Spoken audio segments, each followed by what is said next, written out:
Okay, so in this concentration in sort of now investing in great businesses, can you be specific about what kind of business you look for? What are the characteristics of a great business in particular?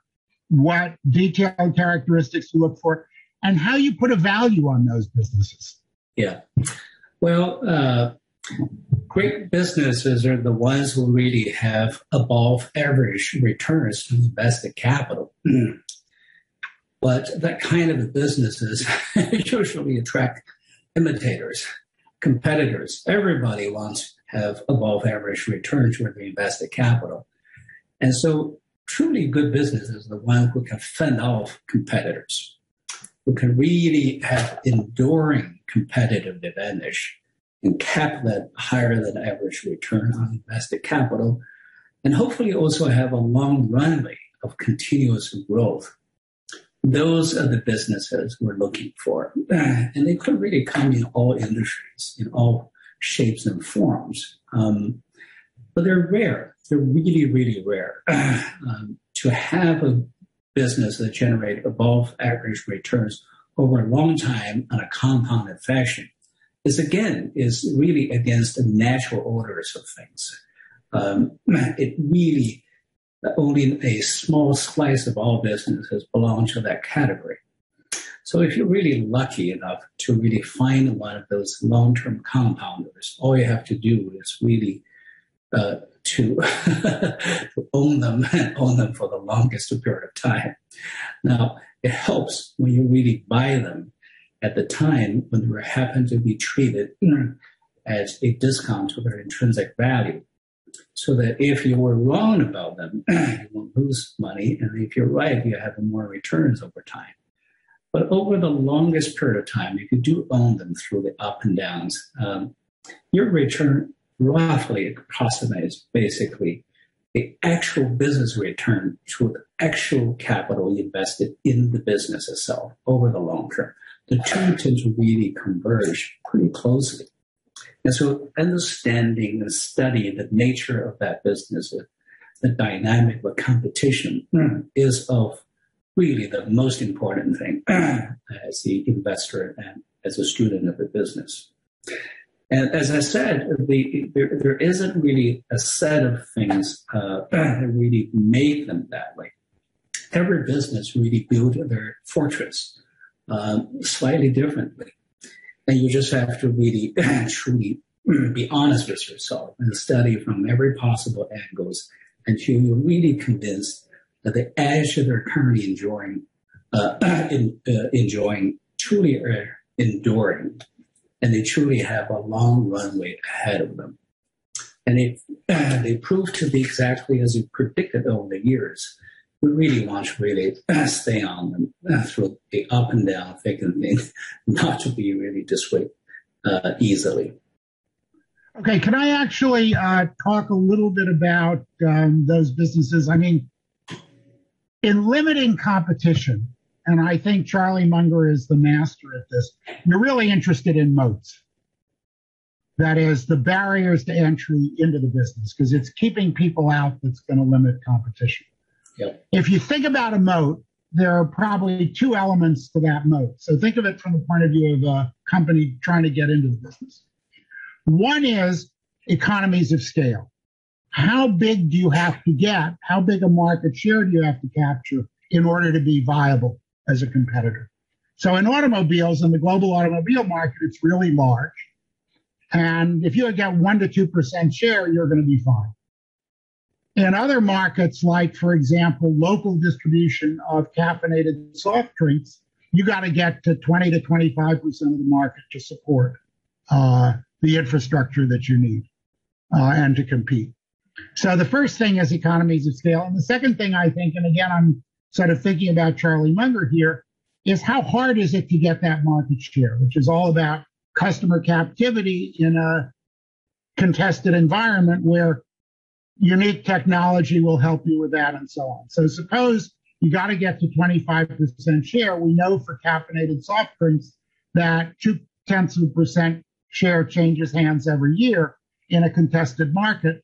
So to get to 25%, you're talking about 125-year moat.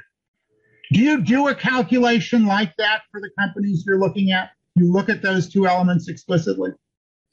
Well, that and more. Okay. So, then what's the more? No, the scale is important. Actually, there is a scale economy in those businesses. Not everything actually has a scale economy, so sometimes the scale becomes a counterpoint, make it actually more difficult to really manage. But in a scale economy, the scale does really become a competitive advantage. And then, but the dynamic would change after a certain scale. You mentioned automobile. That's an interesting example. You know what happens in different phases of the industry. The consumer side is also important in a sense that if you have quite a bit of consumer addiction to a certain products and brand loyalty, obviously that is important. And they're good for a long time until they're not good. Things do change. New product categories would come along and brand get tired and old and not refreshed. New generations really don't like to have the same taste as their parents and grandparents. So that's really the most interesting aspect of businesses is what is only constant is the constant change. All great business changes over time. And perhaps really no business who can really remain that competitive edge for forever. But some of the business really can keep it for a very, very, very long time. And of course, when it changes, it's really upon the management team to be able to really reallocate capital towards those businesses actually now enjoying a robust competitive advantage. Now, take an example with Berkshire. It started out as a lousy businesses, losing businesses of textile in New England.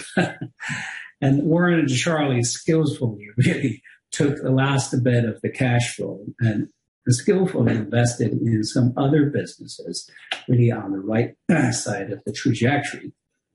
But over time, some of those businesses began to lose its competitive advantage, and then they took that capital and allocated to the ones that. So obviously, the management and capability of allocating capital also plays a very important role. And of course, that the culture of a company in the industry that's rapidly changing, so that you're always a few steps ahead of your competitors, which allows you to always surfing on the edge. That also becomes enduring competitive advantage if that culture endures. So in every specific businesses, what really made them successful are very, very different. And they change over time. And so that is the most fascinating aspect of the competitive dynamics. And also the most fascinating aspect of being an investor. Well, how do you, today, as of today, Lulu, how do you do this differently, would you say, from most other investors? Are there things that you look at specifically? Are there ways that you approach companies? Now, I'll tell you the thing that when I started investing with you, and I'm honored to say that I made a lot of money doing it, that appealed to me was what you mentioned in your introduction, which is small. That small businesses or small markets are necessarily markets where you have to get a big share because one firm can dominate. And that's not something that most investors look at. So in what other ways do you do things differently from most other value investors and investors? Yeah, well, you're right. When you invested with me, or you began to invest with me, thank God you're still with me. So thank you for your continued trust and confidence. No, back then we were looking for a smaller business because those are the business I feel I can understand them. And as we evolved, we began to look for big businesses that we can also understand. A bigger business does come with a whole set of advantages that, if they are right, in a sense, they also come in with a whole bunch of problems. And so we're not really looking just big or medium or small. Size is one consideration, but it's not the most important. Certainly not the determining factors when we're looking for businesses. There are big businesses because of a certain dynamics are still growing at a robust pace that are becoming even more entrenched as they become bigger, and they still have long runs of growth. So that just exists. The most recent phenomenon of the technology platform, because of the network effect, some of the businesses are fitting that characteristics. Now, they don't necessarily always grow forever, but they have been growing for a long, long time and likely to continue for some time. And so just the size itself is certainly not the most determining factor But then what other dimensions do you do things differently today than other investors who are less successful? I don't spend my time studying how other people are doing that. We spend most of our time studying industries, studying specific companies. We're looking for the ones who are already successful, try to answer what really make them successful. Can that success be continued? And some of the time we have answers, and some of the time we don't. We just continue to really study them and continue at it until we have an answer. I think one thing that is always important for us is this intellectual honesty.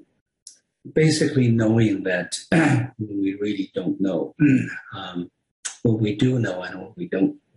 In other words, if you claim a circle of competence, you have to understand the edge of that competence.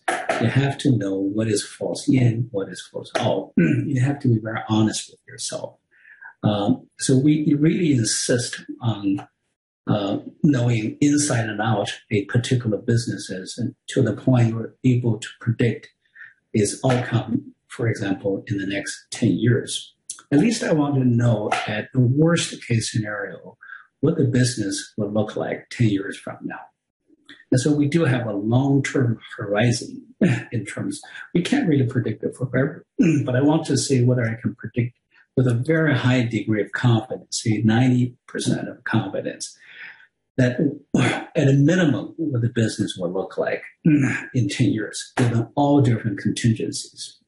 And so, and most of the time, by the way, we don't have an answer. And we just keep studying, keep at it. And sometimes we study for years and years before we see, okay, we really get it. And then we wait for price to come to our striking zone. And a lot of the time they don't. And so that makes our selection very, very difficult. And so when we do select them, we tend to really own them for a very, very long time. Because the businesses, they're really good, and we really fully understand, are very rare. How do you mean we really do understand that? So anything that we would own, we would buy a lot more as they go down. Yeah, if they go down 50%, 60%, 70%, we buy more. So that really gives you a measure of our definition of whether we understand them. Okay, so what about the market today? I mean, it seems highly valued. I mean, if you look at fixed income, it seems unprecedented. That said, does the market today remind you of any historical periods you've lived through in good ways or bad? And would you have advice for anybody on how to navigate? Well, we usually don't study too much about the market, except when they're really extreme. And this happens to be one of those more extreme period of time. It is truly, in many ways, we're in uncharted territories. The amount of liquidity that's been printed, the level of interest rate, and also the slow pace of growth. All of those are quite really remarkable in this period of time. So how do you really deal with them? We don't necessarily think that history will repeat. And so every time is slightly different. Instead of guessing the patterns of history and whether they will repeat, we focus on selecting companies that can really live through the thick and thin. Whatever the environment, business will continue. Somebody will do well. So we just want to really invest in those companies who's capable of dealing with those extraordinary set of uncertainties, and will be doing fine. And how much is management a part of that? And how do you look for managements that have that capability? Well, in a lot of the companies, the management will make big differences. The culture that the management will produce will make a big differences. But in the small set of experiences, management really matters almost nothing. The strength of business itself really has a dynamic of its own that really almost anybody can run it and run it well, relatively.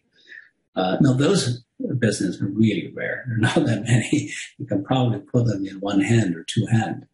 And so again, I come back to the situation. Each time is different. You have to really look for each specific company in specific ways and ask all kinds of probing questions and study them over a long period of time in order to really honestly say that you actually understand them enough you can predict the outcome in 10 years, even given all the up and downs in the macro environment. So you've lived through, in your 23 years running Himalaya, a number of major financial crises, the Asia crisis in 97, the tech bust in 2000, the financial crisis in 2008, and actually last year, the COVID-19 situation. Yeah. Are there specific things you learn about managements or companies that you look for in those crises? Yeah. Well, so as you said, in my 24 years of managing Himalaya Capital, we have gone through several of those big crises. Each time when that happens, it was billed as once in a century crisis. It probably was, except it happens on a time frame of every 5 to 10 years. So the financial market boom and bust has been a constant phenomenon since the beginning of the financial market several hundred years ago. And it was driven by human nature. As long as human nature remained that way, it will never change. It will always be with us. As a product of evolution, we humans are basically run not necessarily in a very rational way. Now, we're very good at rationalization, but we're really not very good at being rational. So we always are looking for, in a sense, we're governed by some set of hard-wired, hard-coded instincts. And we're looking for a zero sum, and we're looking for fast money, and then you get really totally scared when things goes against you. So that's basic sense of greed and fear would always drive the financial market up and down. Particularly when it comes to money, humans are very funny in a sense. They tend to evoke the primal part of human nature. And so particularly relates to financial market, a security market, money, that human tendency of the extreme instincts become more amplified and more extreme. And that's why the financial market from the very beginning has always been characterized by boom and bust, and will remain so. Now, how do you deal with such an environment that will be constant? Well, one way to deal with that is to anticipate that always on the corner at all times. And that's basically our attitude, that financial crisis will happen all the time. People will always be driven by fear, by euphoria, by this extreme kind of up and downs. And so we're looking for businesses that are capable of living through that. And even businesses that could really thrive in that environment, in the sense, have a certain characteristic of anti-fragile. And so that up and down becomes somewhat friendly for us, in the sense that when our favorite company is on sale, discounted by 50, 60, 70%, if we have money, we'll buy more of it. If we don't have money, it is a hallmark of a good investor. You can sit through watching your portfolio down by 50% and not being affected at all. On the other hand, other side of the coin is that you're equally unaffected when everybody around you are making fast money, fast and furious, a lot of them. And you're really seemingly totally left behind. And so, and that's really part of the temperament that most people don't have. And that's why not everybody can succeed in this game of investment. And so to succeed in this game requires certain temperament and a certain understanding of human nature. Also, a certain commonsensical approach, and knowing that an investment return eventually will mirror the actual business return by actual businesses. And we know in real life, in real businesses don't really change by day, by hour, by week, by months. It took years for them to really either go up or down. And so you should expect your investment result to come in over slowly, gradually over a long period of time. So the short-term phenomena should not really impact you as much, either on the up or on down. And so if you have that basic temperament and basic approaches, what you're going to find is that both the euphoria as well as the crush actually can serve you well. And this is really going back to Ben Graham's basic concept of Mr. Market that is there to serve you, not to instruct you. Except in real game of investment, those phenomena, both on the up and down, tend to be quite extreme and testing. And so the other thing that will be very testing is that you really do need to understand the business itself. And if you really try to pretend you understand, and you're really driven by something else other than deep understanding, you'll be tested. And so that's the salient nature of the financial market. I sometimes almost feel that they existed to catch human weaknesses.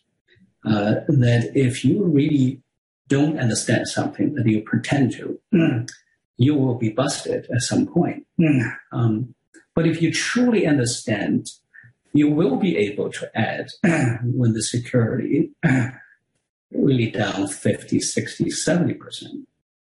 Yeah, can I actually talk a little bit about a specific example there and maybe get you to talk about an example? Because one of the things that you talked about was the stability of these companies and their managements in the face of a crisis. So a crisis tells you a lot. And the one company that obviously recently has done extremely well, and you could see it, is John Deere. So if you looked at John Deere in 2000, demand fell by 5% and their profit margins fell to 0. If you look at what happens to them in, 13, 14, demand falls 35% and their profit margin stays at roughly half what it was before, which is higher than it had been historically. So clearly that's a company that's changed, and in the face of sort of catastrophic external conditions, has gone from doing quite badly to doing much better. Do you have examples of that from the companies you've invested in where you've seen them perform through a crisis? I do. Over my 27, 28 years of investment, that's the kind of things you'll collect. But normally we don't talk about specific companies. But could you share maybe a historical experience of that so that the students in the audience might have a sense of what to look for in looking for this stability? Well, Bruce, we tried this multiple times in your class. I know. I'm not going to change. It's very familiar to me. And there is a simple logic reason why we don't do that. Once you achieve a certain notoriety in a certain field, the people tend to really copy that. And that's not the behavior we want to encourage. Instead of giving people fish, it is much better to really teach people how to fish. Okay, so let me do one last question. Do you prefer to be a generalist or a specialist investor? And would one work better in the Chinese market than another? Well, in a sense, you always want to be a generalist in terms of a student of businesses. That your interest, you have to have to be good at this game. You have to have the innate, intensive curiosity about a business, all kinds of businesses. It doesn't mean you're going to really, really get to the bottom of it. Oftentimes you don't, if you're honest with yourself. But by the time you really get into the companies you really decided to invest, you really better become a true specialist. And to the point you really know, hopefully better than anybody in the world you can find, including the top management team. And the top management team, because they manage the company, they tend to be deeply personally vested in their own biases and may not be able to look at the business as objectively, rationally as you do. And so that's a really test. So you want to be a true specialist in the company you chose to really invest. But you want to be a generalist always of business in general, so that your core competence, your circle of competence can constantly evolving and enlarging over time. If I still really know what I knew when I first took the class or when you first invest with me, we will not really have anywhere near the result that we both enjoyed. And so luckily that we continue to expand, we continue to learn. But on the other hand, it is fascinating to see that how business evolved over the last few decades will continue to evolve in the next few decades. And that really makes me feel that, boy, I'm lucky to choose this field that I get paid to really satisfy my curiosity and to learn all those great people and great enterprises serving society. So I feel happy every day doing what I do. Well, okay, so let's talk about the evolution of markets. And in particular, at a 2010 panel at Columbia Business School, you mentioned that Asia's role in the global financial system was becoming increasingly important.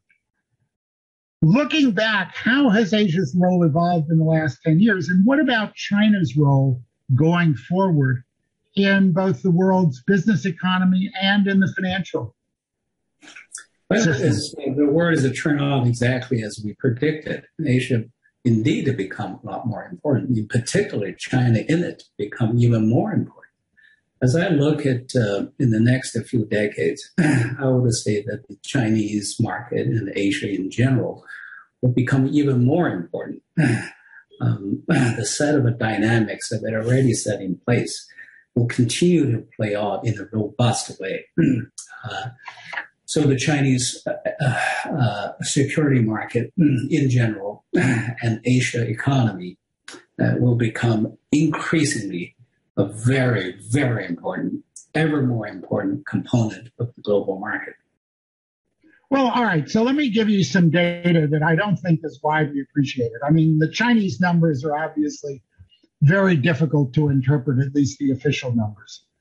And whenever you see that from a company, the data you really want to look at is the data where there's a reliable counterpart.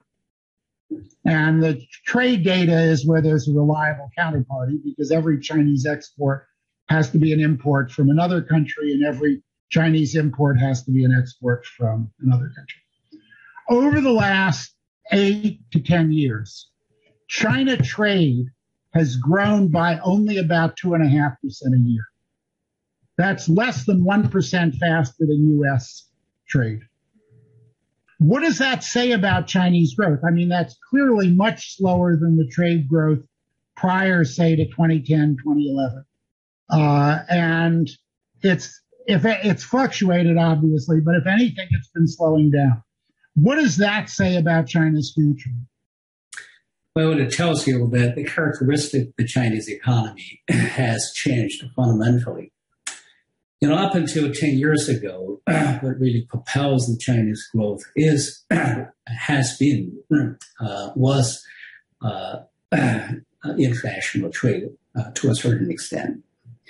And I would say back in 2010, the net trade, meaning the export-import netted out, was roughly about 9% of GDP.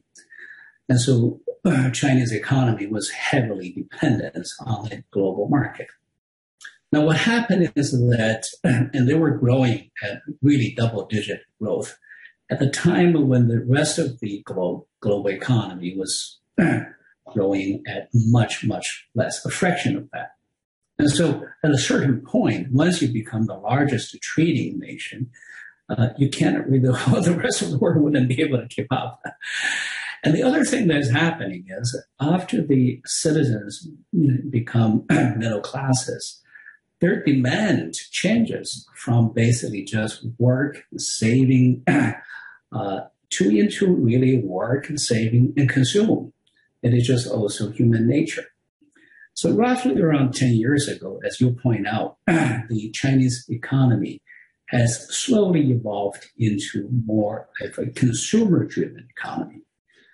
To the point that, interestingly, last year was a watershed year in a sense that the retail sales, the total volume of retail sales, for the first time overtaken the United States.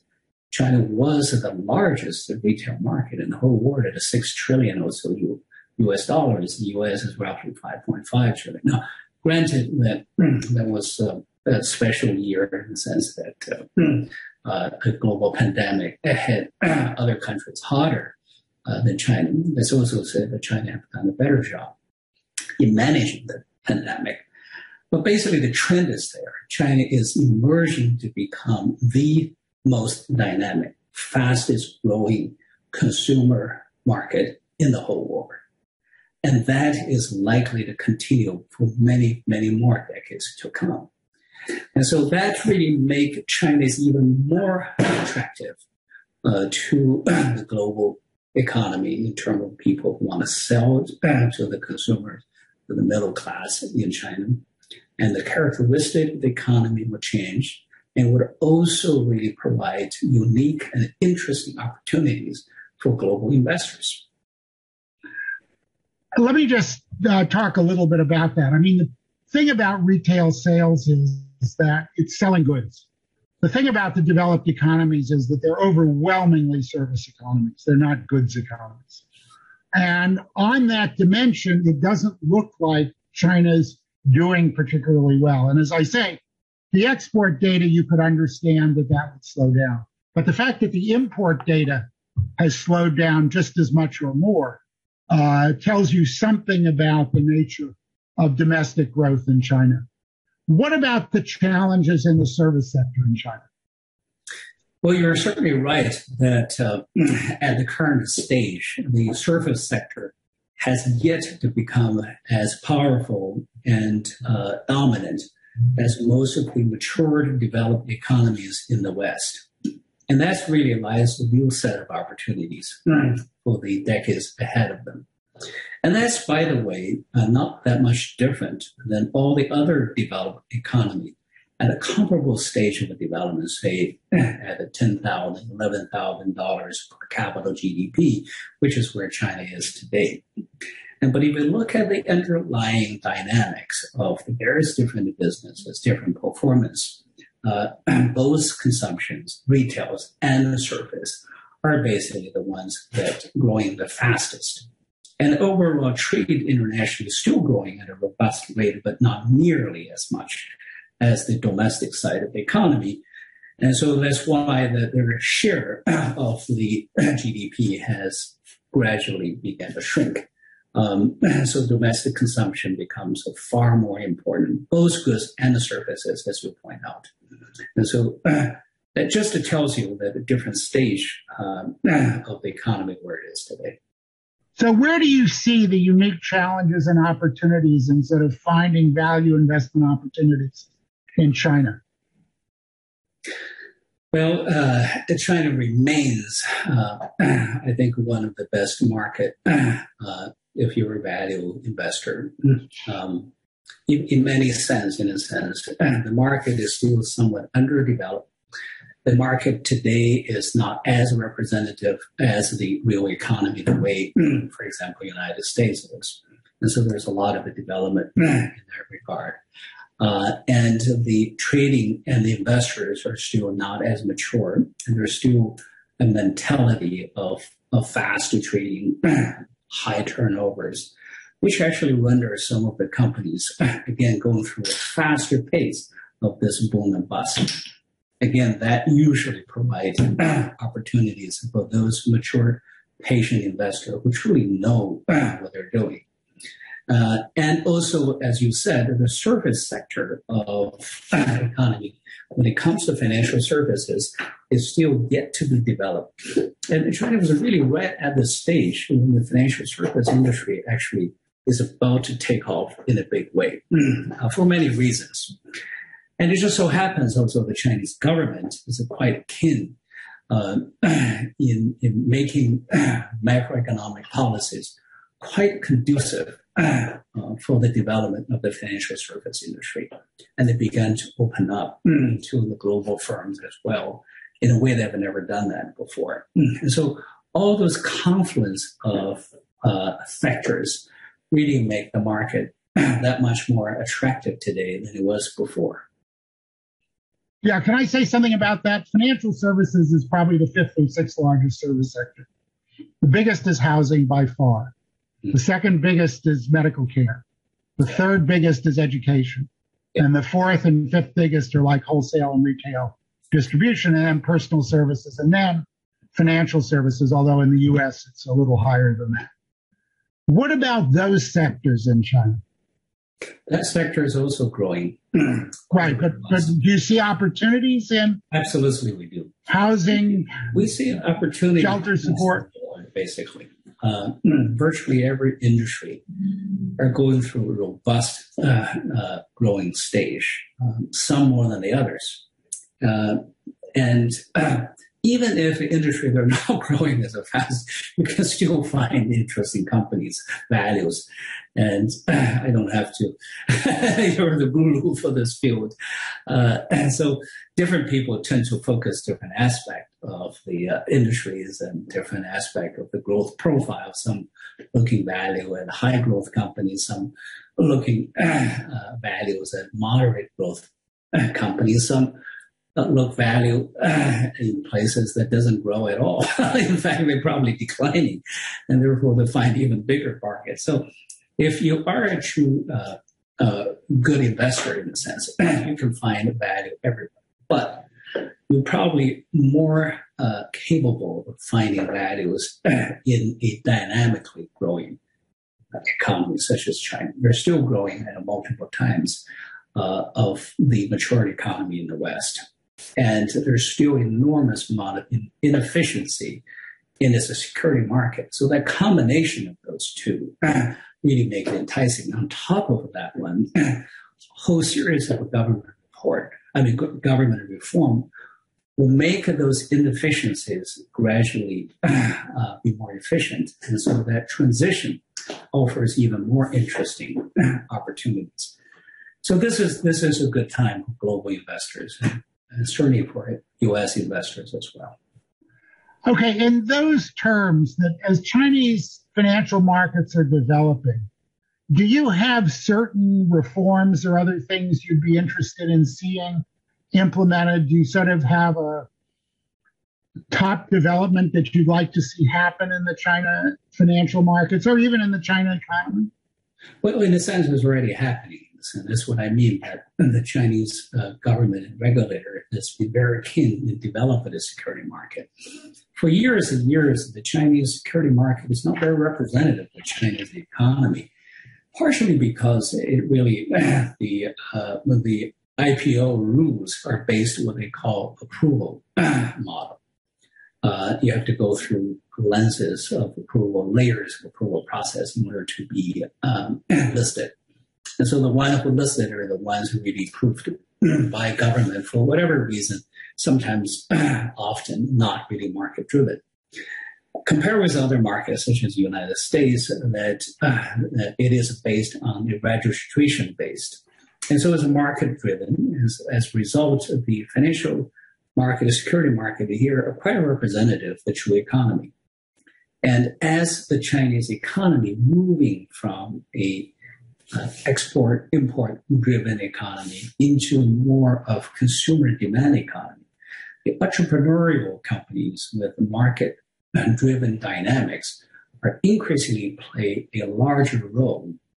And therefore, this financial market have to reflect the changing dynamics. And the Chinese government is determined to reform its IPO process from one of approval process model into one that is much like the United States of registration-based model. And so we are probably still early in that process. But as that process began to play out, we will see the financial market become more reflective of the real economy. And the other big changes that is happening is that most of the financing are done through the banking sectors up to the point 80+%. And over time, the financing is best to really do through what they call direct financing, mostly through market-driven dynamics of fixed income, equity, et cetera, And so we see the overall financing model of the Chinese economy from one that is more indirect into more direct. And so thus is the reason for opening up this financial service financial service industry, both for domestic players and global players. As we're seeing that dynamic plays out over the next decade or so, there will be a lot more opportunities. And the financial market will become more mature, and there will be more institutional players coming into it. And the financial market size will become much, much bigger than what it is today. So those are really all bode well for investors who truly understand what they're doing basically in China. Yeah, let me ask another question in that connection. I mean, the thing about a service economy is that services are overwhelmingly locally produced and consumed. There are very few global universities, for example. There are very few global high schools, very few global hospitals. That means that typically, if you look at developed economies like the United States with big service sectors, the firms which tend to be local, the service firms that tend to be locally financed. So I assume you know that local banks in the United States are much more profitable than the big global banks. Do you see a comparable trend developing in China that you can take advantage of? Some yes and some no. I wouldn't say that the local banks in the U.S. is really... No, but I'm just thinking in terms of local experts within China in local service businesses, and that would include, of course, local banks. Yeah. Well, they tend to really know the local area. But the Chinese regulation of banking is slightly different. So there are only roughly about 15 banks that really have the mandate of being able to take deposit on a national basis. And all the rest of the financial institutions are able to really take deposit in a very, very small, well-defined local region of their town, or the villages, or the cities, et cetera, et cetera. And so it is a heavily regulated businesses. And so that really gives them almost oligopoly type of a status in terms of taking deposit, which is very important, of course, in terms of the source of capital. So that dynamic is slightly different than the United States, for example, that the license ability to really be able to open a bank is much, much more relaxed in the United States than in China.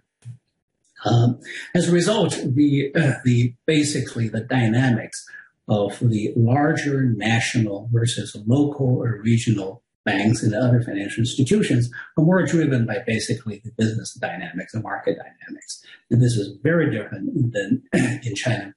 It is driven first and foremost by regulation regime. And so that makes the comparison of the banks really quite different in China than the United States. So would somebody investing in banks in China have to be an expert in Chinese regulation? Absolutely. Specialist. Yes.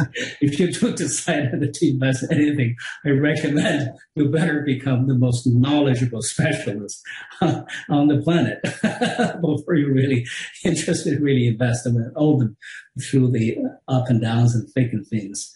And if you do understand them, and they are good, it is far more profitable to own them over the long period of time.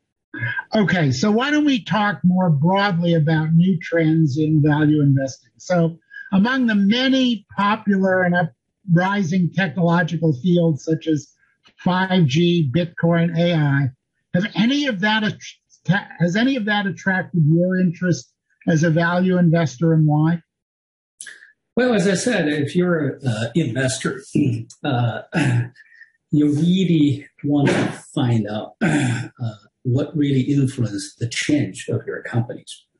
If there's one big forces that are really quite prominent, is the fast acceleration of technological changes. And of course, you need to be well aware of those mega technological trends. It's this current wave, and it started, call it, 40, 50 years with the invention of semiconductor, particularly the integrated circuit.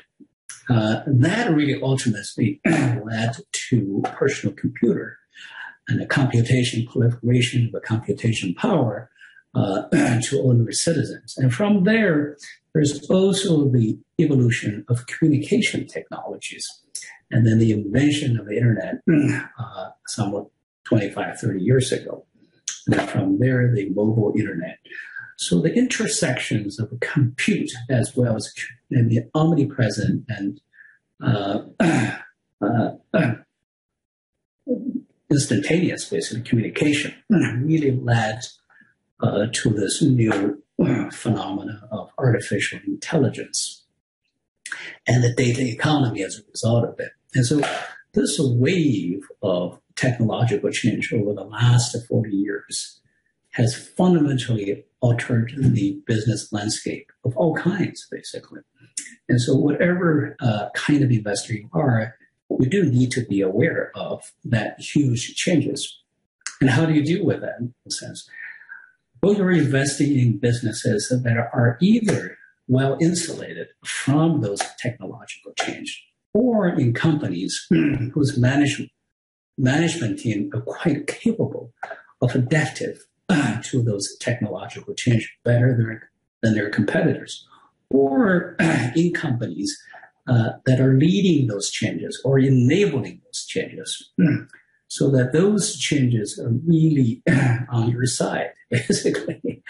And so now, do you have to be a true expert to the point of an engineer? I don't think you do, but you do need to be broadly aware of all those big technology changes. Now, if you happen to be a venture capitalist in those fields, of course you do. But if you're a generalist and study all the businesses, you need to be aware of those trends. How does it really impact in the industry and the companies that you're investing in? So we are still really at that, in the middle of that gigantic wave that started with the invention semiconductor for it. By the way, you know when the transistor was invented? Well, that's longer, I know. Yeah, that was 1942. Yes. And the first ICs were 1961. Yes. I'm referring to the time right. you get integrated into industry. And so that's, that really started this whole revolution. But we're actually still in the middle of it. And the current wave of neural network-based artificial intelligence is just kind of the recent iteration. And the data economy, that as a result of it is a newest adaptation by industries in response to that new technology. We're going to see more of it as time really began to evolve from here. Do you see opportunities to invest in new technologies? Do you have an example maybe in your past where you did invest successfully in a new technology? We have, in a sense. Back in the days I was trying to really learn about businesses, I invested in a number of startups. And so I am fascinated about the technologies. And today we have somewhat smaller exposure to that. But it is fascinating. It's not really, you're not interested in technology. It's just, it's not that easy to predict or impact because of the pace of a change. It does require different aptitude, different domain expertise, et cetera, et cetera. And other thing is we just have other set of easier opportunities. We just happen to be lucky. Yeah. Well, all right. So let's talk about a specific example. A lot of smart people believe that renewable energy is the next big revolution, and you've done a lot of work on battery technology and BYD. So is that something that you think about beyond batteries? What's your outlook for the electrical vehicle industry, say in the next 5 years, or is it overheated now? Where is Tesla going? Okay. So the car industry is simultaneously kind of being impacted by 4 or 5 big mega trends: the electrification, the ride sharing, the autonomous driving, and the intelligent design. All of those really going into the industry simultaneously. And so that really had attracted more entrants and that really heated the competition. Also against the broad background of climate change, carbon neutral revolution in the sense. So as a result, the industry that really have lasted for 100 years is really being turned upside down. On the other side, it is the gigantic industry. So other than housing, that's probably one of the biggest industry. And so the price is also big in the end. In the process, though, the competition is going to become very, very intense. Still, it does still have that characteristic of being a scale economy, as we talked about at the beginning of our dialogue. So the survivors or the winners do need to have a certain scale in order to really to win in the end. And so it is still early to predict who will be the ultimate winner, but it is not early at all to predict those mega trends are here to stay. So 5 years, there will be far more electric cars sold. We have seen the European countries began to declare a deadline to stop basically gasoline-powered cars. China is following that up, I think, in due course. And we were going to see those megatrends here to stay. And 5 years from now, that trend will become even more prominent than what it is today. But it is very difficult to predict the ultimate winner, and it continues to attract new entrants at this point. But I do think that the ones that really possess unique technology, have the scale, and have the right strategic focus, ultimately will do well. Do you have a sense of which companies those are? Well, I bet one, so so I like my money speak for itself. But we're not going to be the only one, so there will be a few. It is a gigantic industry. Okay, so in terms of value investing education, you've actually played a big role in promoting and advocating value investing. From the books to actually you underwrote this class that we talked about where I went to Beijing University, and I think it still survives. Yes. What's your vision for the kind of education that a new investor should embrace and where that education might be available? Well, first of all, thank you, Bruce, for come to teach at the Beijing University Value Investing classes that my colleague, Gene Chiang, and I started 6 years ago, and now is 6 years still running and running very well.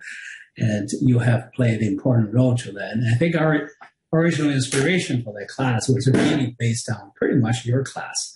And your class was pretty much inspired and a continuation of the Ben Graham's class, Graham and Dodd, which had, among others, Warren Buffett as student, and I'm your student. There will be many more, much brighter investors coming after us, and that's a good thing. So we're trying to really do our part to pass on both of the philosophy, the thinking, and the practical arts of value investing to the next generation, in a sense. So in terms of younger students, when you started today, so I think a few things will be important. When I talk to young students and people who started out trying to get into the field, I say several things that is important. A, to always adopt a owner's mentality. And so I like to really ask a young student or analyst at our firm basically to imagine that all of a sudden that one of your unknown uncle died and handed over 100% ownership to the company to you. And that's the business you're going to study. So any company, think starting point that way. And once you really kind of think in your own 100% of it, your mentality is totally different. So you never know that business existed. Now you're 100%. You have no idea how to run it. You don't know the people who run it. What do? You want to know everything. Everything you can possibly get your hands on. And a lot of the things you know, you don't understand. You just know the facts. You don't understand it. But that's okay. You're going to continue to learn until you get a handle of it. And even if then, because of the constant change, you're going to continue to evolve your knowledge of it. Now, if you adopt that mentality, study any businesses, you have really started the process of becoming real value investor. So that's the first thing. The second thing is you really want to maintain intellectual honesty. And that is very, very, very important. You have to be really honest of what you know, what you assume, what you pretend subconsciously, and what you don't know. And how do you really know that? One of the things that Charlie have talked about that I think make the most sense is he always said that I'm never entitled to have a view until I can find the smartest people on the planet who took the other side of that view. And I can argue better that opposition than he does. And when I can do that, I would be entitled to have a view. Same thing and applies to investing in the sense that intellectual honesty is a good life philosophy to begin with. It is a critical, it is a vital when it comes to investment. Because as I said, the security market always exists to really point it, to find your weaknesses, your dishonesty, your pretension, your wishy-washy knowledges. And if you do not really possess that fundamental attitude of intellectual honesty, you'll be destroyed at some point during your career by the financial market. It was almost designed that way to catch you. Can I say something about that, because it was better than designed that way? Okay. Every time you buy a security thinking it's going to do well, somebody else is selling you that security thinking it's going to do badly, and vice versa. And one of you is always wrong. So you better be sure that you're the one that's on the right side of that transaction. Well, there is some zero-sum aspect, but not always. Oh, no, it's 100% zero-sum. The average return to all investors in any asset class, and therefore in all asset classes, is the average return to all those assets. Hey, Bruce, I would just take a slightly different view, but I'm never going to argue against my professors. I'm just going to say. Let's just agree with disagree on that point. That's okay. That's fair. Okay, keep going. But it's a fair point. It's a fair point. It's and the third thing I would say is that you want to really devote as much time as possible to a study of the history of the businesses and the history of great businessmen in the past. The more you study more companies, the better you are when it comes to judgment on good opportunities and the judgment about the fundamental characteristic of the company you're interested in.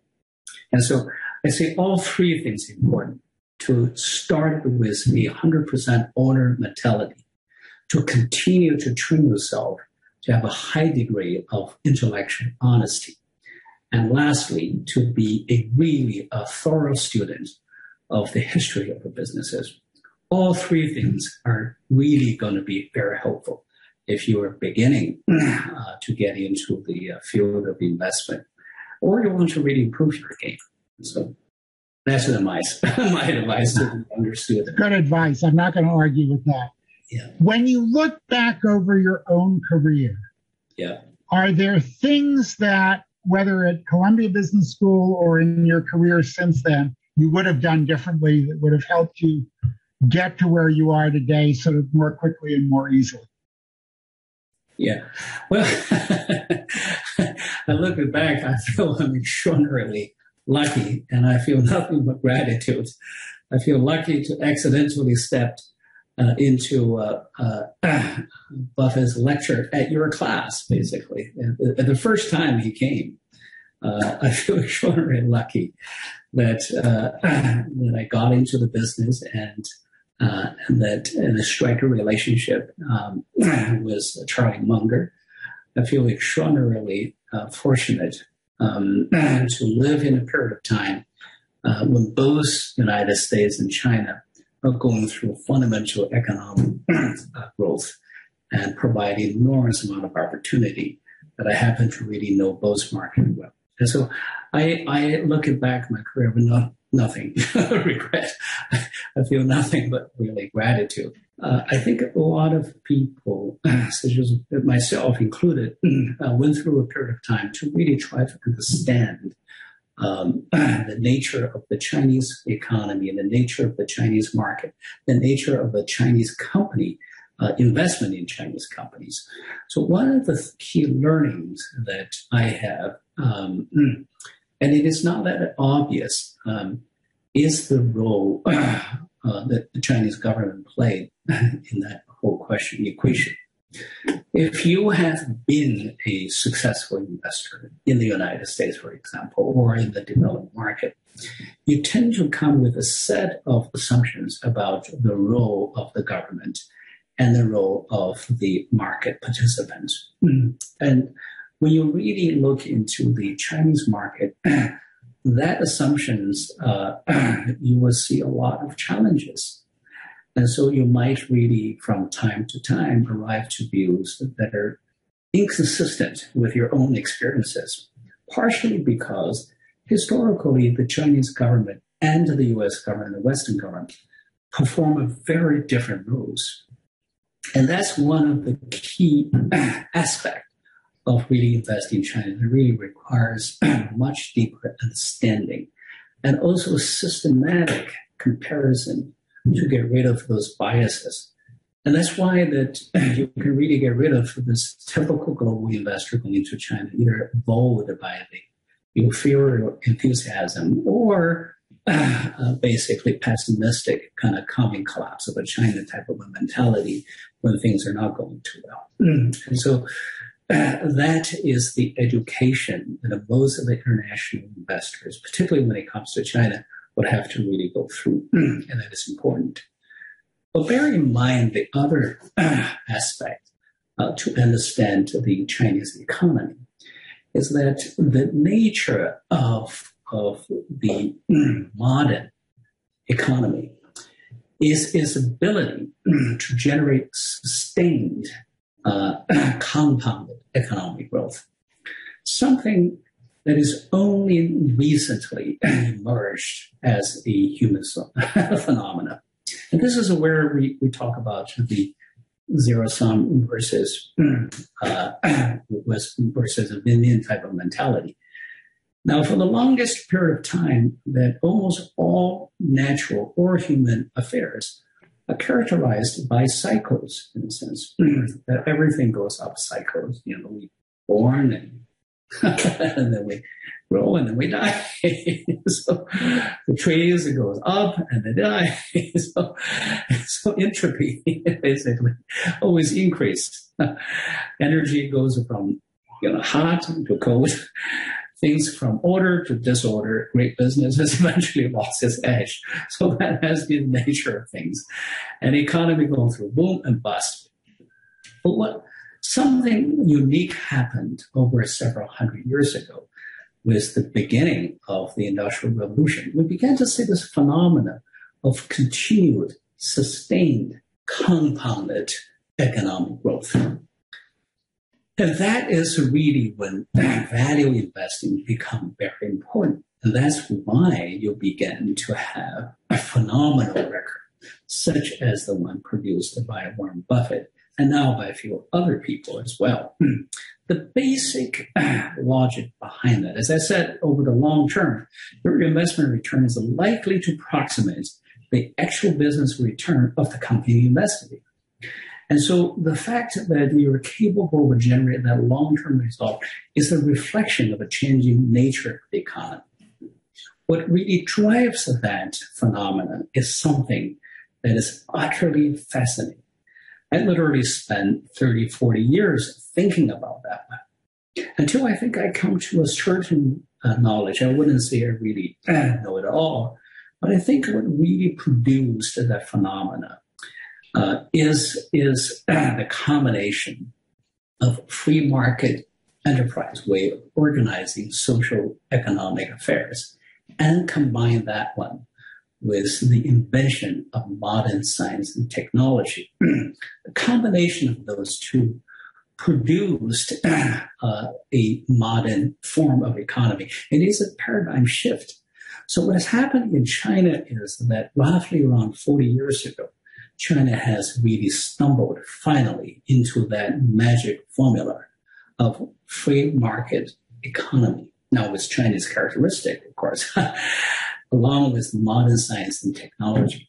And any economy that has really struck a chord and struck that magic formula began to produce the phenomenon of compound economic reform.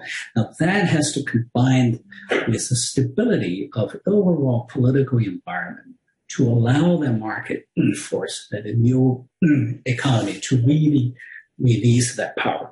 And that is when sustained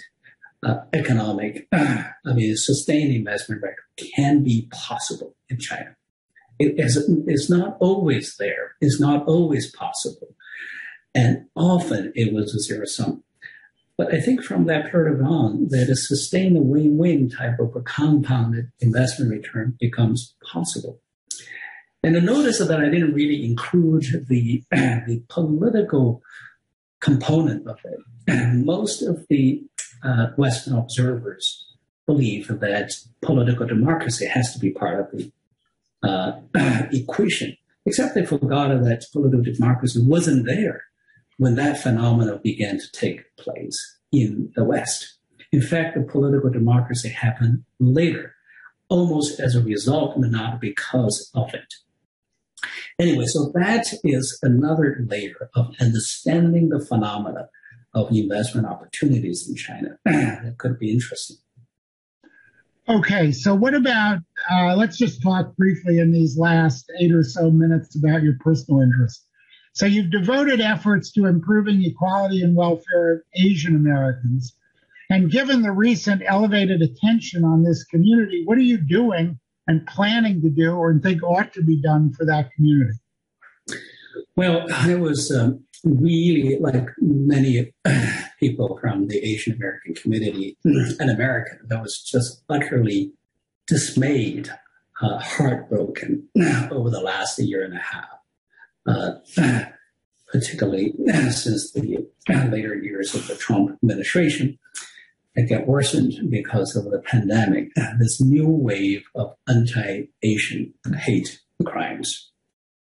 And by all statistics, that incidence of racial discrimination against Asian Americans has dramatically increased over the last year and a half.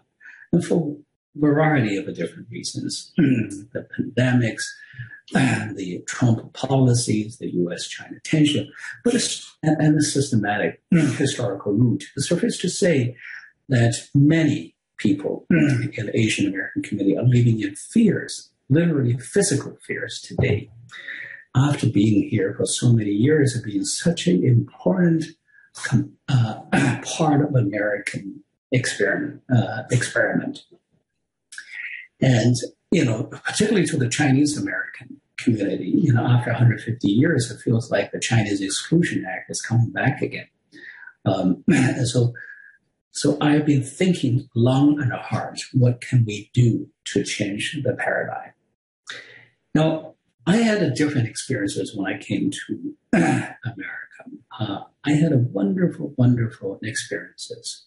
America embraced me with open, warm heart, and I have gotten an enormous amount of opportunities by Columbia University, by all the great people that I met along the ways, and by the opportunity I was given to be successful way beyond my wildest dreams when I first came here. As an immigrant, not a penny, nobody doesn't even speak the language, to be where I am today. And so one thing that I always believed about America is this. I think America is not defined by geography. It is not defined by race. It is not defined by culture, not defined by religion. America is defined by a set of ideas and ideals. Anyone, no matter your race, religion, culture, background, if you sign up to that set of ideas, ideals, can be American.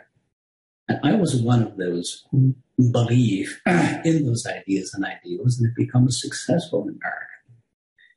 And I wanted that experiment to really continue.